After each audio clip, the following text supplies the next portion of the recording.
કમોસમી વરસાદથી પ્રાંતિજના પલ્લાચર સહિત ગામોમાં પાકને ભારે નુકસાન।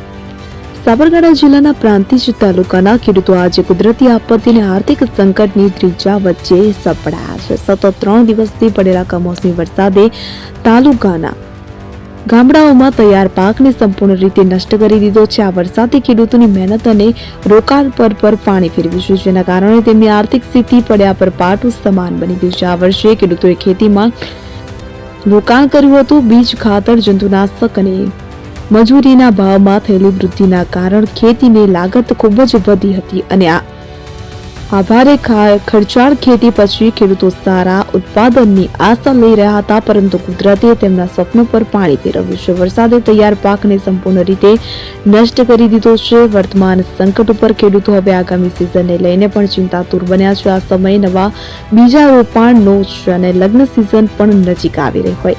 પાક નષ્ટ થવાના કારણે ખેડૂતો પાસે ન તો નવા સિઝન માટે બીજ ખરીદવાના પૂરતા નાણાં છે કે ન તો ઘરેલું અને સામાજિક ખર્ચ ચલાવવાની ક્ષમતા રહી છે। આ સંકટનો સામનો કરી રહેલા ખેડૂતોએ સરકાર પાસે તાત્કાલિક પગલાઓની માંગ કરી છે।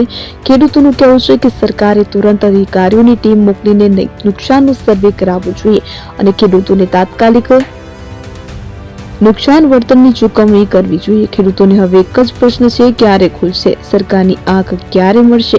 વર્તમાન ખેડૂતોની આતુર નજારો હવે સરકાર નિર્ણયની રાહ જોઈ રહી છે।